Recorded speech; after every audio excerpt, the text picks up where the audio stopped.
आज का विषय है हड़प्पा सभ्यता में शिल्प उत्पादन। हड़प्पा सभ्यता में शिल्प उत्पादन के लिए एक छोटी सी बस्ती चहूदड़ो काफ़ी विख्यात थी।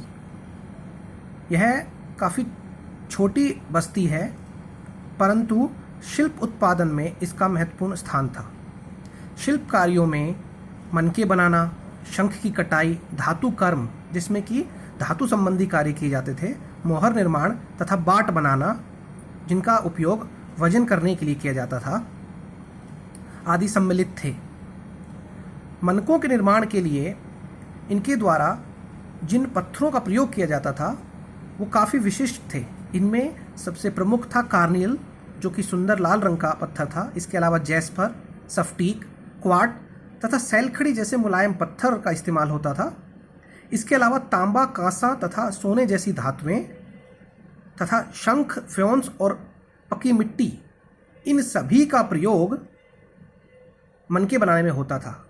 विशेष बात यह है कि हड़प्पा सभ्यता के लोग लौह धातु से अनभिज्ञ थे, इसलिए लौह धातु का वर्णन यहाँ पर नहीं मिलता है।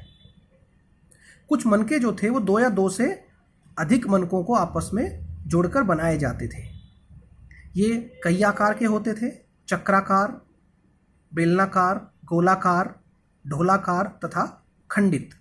इस प्रकार की जो मनके हैं वो आप जो बुजुर्ग व्यक्ति हैं उनके पास कई बार देखते हैं, जिनका प्रयोग उनके द्वारा पूजा पाठ आदि में किया जाता है। मनके बनाने की जो तकनीक थी, इसके बारे में पुरातत्वविदों में काफ़ी भिन्नताएं हैं, और जो पुरातत्वविद हैं वो काफ़ी हैरान भी हैं। मनके बनाने के लिए सैलखड़ी पत्थर एक विख्यात पत्थर था, जिसका प्रयोग की हड़प्पा सभ्यता में बार बार मिलता है। सैलखड़ी के जो पत्थर हैं उनसे हड़प्पा सभ्यता के निवासी ज्योमितीय आकार यानी कि ज्योमेट्रिकल जो फिगर्स होते हैं उनमें इनको ढाल लेते थे। हालांकि सैलखड़ी पत्थर से कैसे ये निर्माण कार्य किए जाते थे, इससे पुरातत्वविद काफ़ी हैरान हैं। इससे हड़प्पा सभ्यता के लोगों की शिल्प कला में दक्षता का पता लगता है। पुरातत्वविद जो है वो कार्निलियल का लाल रंग जो है वो पीले रंग का जो कच्चा माल था उसको आग में पकाकर इन मनकों को तैयार किया जाता था, जिससे कि उसका रंग जो है वो लाल हो जाता था। इसके बाद जो पत्थर होते थे उनको तोड़कर और बारीकी से उनमें से शल्क, उनमें से एक फाँक निकालकर उनकी घिसाई, पॉलिश तथा उसमें छेद करने की पूरी प्रक्रिया की जाती थी।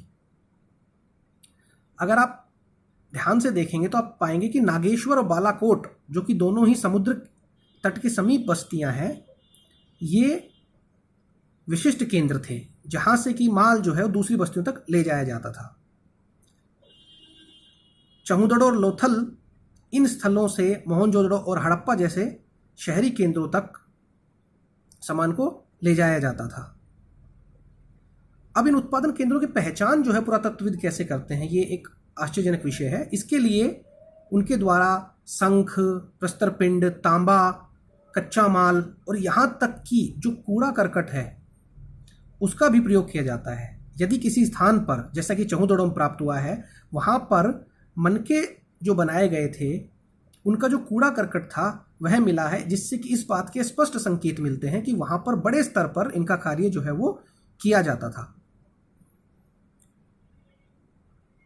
कभी कभार बड़े जो बेकार टुकड़े हैं उनका प्रयोग छोटे आकार की वस्तु बनाने के लिए भी किया जाता था।